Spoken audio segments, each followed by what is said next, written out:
Welcome to the deep dive. Today, we're immersing ourselves in a source that it's really influenced millions of people around the world. Paulo Coelho's classic, The Alchemist. It really has. It was first published back in 1988, but it's so much more than just a novel. Oh, absolutely. It's a modern fable. I think it's been translated into something like 80 languages. It's just this huge cultural phenomenon. And that kind of staying power tells you it's tapping into something really fundamental, something about human desire, our spiritual drive. Right. So our mission for this deep dive is to go beyond the story, the simple narrative, and really extract the core philosophical ideas that guide the main character, Santiago, The shepherd boy. the shepherd boy, on his journey. The whole book's argument, which we're going to unpack, is that following your destiny, what Coelho calls the personal legend, is life's only real obligation. And it sets that theme up so beautifully before the story even starts with this kind of dark twist on the myth of Narcissus in the prologue. Right. It's not the version we all learned in school. Not at all. We know the original. Narcissus drowns because he's obsessed with his own reflection. And in Coelho's version, the lake actually weeps for him. And the reason why is the key. Exactly. It wasn't because the lake missed his beauty. It was because when he knelt by the bank, the lake could see its own beauty reflected in his eyes. It's such a powerful metaphor for the whole journey. It suggests that the thing you're searching for out there, the treasure, it's often just a reflection of the potential that's already inside you. Waiting to be realized. So, okay, let's unpack this journey. We meet Santiago. He's a young Spanish shepherd, and he chose this life of travel over the much safer path of becoming a priest. And the call to adventure comes to him in a dream, a recurring dream. Yes, while he's sleeping in this old, ruined church, a child appears and shows him there's a hidden treasure for him at the Egyptian pyramids. It's the universe sending him a signal, and then almost right away, that signal gets interpreted for him by this mysterious old man, Melchizedek, the king of Salem. And he's the one who drops the first philosophical truth bomb on Santiago. He defines the world's greatest lie. And this is a big one. It's the thing that traps so many people. In their routines, yeah. Precisely. The king says the lie is this, that at a certain point in your life, you lose control, and your life just becomes controlled by fate. You start to believe you're just a victim of circumstance. But Melchizedek says that's totally false. Completely false. He says every single person has what he calls a personal legend. And that's, it's the thing you always wanted to accomplish. But crucially, that desire comes from the soul of the universe itself. And here's the seductive part, right? Yeah. The promise that when you truly want something, the entire universe conspires to help you achieve it. It's a huge promise. But then you have to ask, if the universe is on your side, why do you need this old king to push you into going? Right. It implies there's some resistance. It implies a cost of commitment. The king demands a payment, 6 of Santiago's sheep, just to help him make the decision. It's a sacrifice. So it's not just a transaction, it's an investment. He's literally giving up a piece of his old life. Exactly. It ensures he's committed. And then the king gives him 2 stones, Urim and Thummim, for reading omens. Yes and no. Right. But even then, he immediately tells Santiago to try and make his own decisions first. The stones are a last resort, not a crutch. It's a good balance. Here's a tool, but don't let it replace your intuition. And to kick things off, the king explains the principle of favorability. We'd call it beginner's luck. The universe gives you this little taste of success right at the start, just to whet your appetite for the journey ahead. Okay, this is where my skepticism kicks in. Santiago follows the omens, he sells his sheep, he sails to Tangier, and he's feeling great, full of beginner's luck. And then boom, almost immediately, he's robbed of every penny he has. Yep. Total failure right out of the gate. So where's the universe conspiring to help him now? That's the genius of it.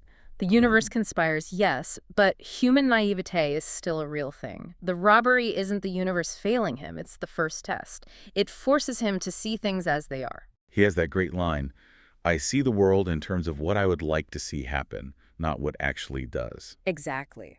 The journey needs you to be grounded, not just hopeful. So instead of going home defeated, he takes a detour, he gets a job with the crystal merchant.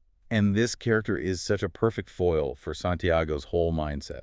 Absolutely. The merchant is stable, he's not poor, but he's living this deeply depressed, stagnant life. His lifelong dream is to make the pilgrimage to Mecca. It's a pillar of his faith. But he refuses to do it. And his reason is fascinating. Yeah. He's afraid of fulfillment. That's it exactly. He says, if I realize my dream, I'll have no reason to go on living. He literally prefers dreaming about Mecca to actually going. He prefers the chase to the catch. It's the ultimate self-sabotage. Meanwhile, Santiago brings all his energy, this language without words he's learning, and he starts reviving the man's shop. He suggests selling tea in the crystal glasses, building a display case outside. And it works. Business booms. The merchant even says every blessing ignored becomes a curse. Right. He was ignoring the opportunity right in front of him. And as his shop succeeds, he sort of resigns himself to it with that one powerful Arabic word, maktub. It is written. And for the merchant, maktub feels like fate closing in on him, like a chain. But for Santiago, who now has enough money to go home and buy twice as many sheep, maktub means something different. For him, it means even the robbery, this whole detour, was part of the plan. It was written. It prepared him. His actions changed the meaning of what was written, so instead of buying more sheep, he joins a caravan to cross the Sahara, and that's where he meets the Englishman. Another great contrast. A total contrast. The Englishman is obsessed with knowledge from books, specifically alchemy. He's looking for the alchemist to learn the masterwork, The elixir of life. the philosopher's stone. All of it. And he thinks the secret is buried in these complicated coded texts like the Emerald Tablet. But Santiago starts to do the opposite. He actually puts his book away and just observes. He watches the desert, the animals, the rhythm of the caravan. It's intellectual alchemy versus intuitive alchemy. The Englishman reads the footnotes, Santiago reads the world, and through these two different paths, they both arrive at this central concept, the soul of the world. The Englishman defines it academically, this positive force that governs everything. But Santiago feels it. He senses that the desert and the caravan speak the same language, and he realizes everything is connected. And that idea becomes really important when tribal wars break out and the caravan is in danger. The camel driver gives him this crucial lesson on how to handle fear. Which is? Focus only on the present. He says fear of losing your life or your stuff that only exists if you're thinking about the past or the future. If you understand your story and the world's story were written by the same hand, then living in the now is the ultimate act of faith. It brings maktub back to personal action. It is written, but your job is to pay attention to the omens in the present to see how the story unfolds. And then the greatest omen of all appears. They reach the Al Fayoum oasis, and he meets Fatima. And it's instant. Totally instant. He looks into her eyes and understands what he calls the pure language of the world, love. And love, in the book's philosophy, is the ultimate simplifier. It makes the past and future irrelevant. The present is everything. It validates his entire journey. But the journey isn't over. Mm-hmm. He sees an omen in a pair of fighting hawks and has a vision of the oasis being attacked. And he has to act on it. He has to risk his life by warning the tribal chieftains, knowing they could execute him for a false prophecy. It's a huge test of his trust in the omens. But it works. He saves the oasis. And this act of courage is what finally brings the alchemist to him. Right, the man on the white horse. And the alchemist immediately tests his courage, calling it the quality most essential to understanding the language of the world. And the next test is an internal one. The alchemist forces him to choose. Stay with Fatima, the love of his life, or continue on to his personal legend at the pyramids. And he lays out the consequences so clearly. If you stay, you'll be happy for a while, but then regret will set in and the omens will abandon you. He gives him that defining line. Love never keeps a man from his personal legend. Fear does. Fear does. And that leads to the ultimate test. They get captured by a warring tribe. And to save their lives, Santiago has to perform a miracle. He has to turn himself into the wind. In 3 days. This is the absolute peak of his journey. He doesn't pull out a book. He has conversations with the elements, the desert, the wind, the sun. He realizes that love is the force that transforms and improves the soul of the world. And by connecting his own soul to the soul of the world, he's able to summon this huge wind and prove his power. It's the synthesis of everything he's learned. It is. After that, at a Coptic monastery, the alchemist gives him one last lesson. He says that right before a dream is realized, the soul of the world tests everything you've learned. And that's the point where most people give up. Exactly. They die of thirst just when the palm trees have appeared on the horizon. You have to master the lessons, not just want the prize. And to make the impossible feel possible, the alchemist actually does it.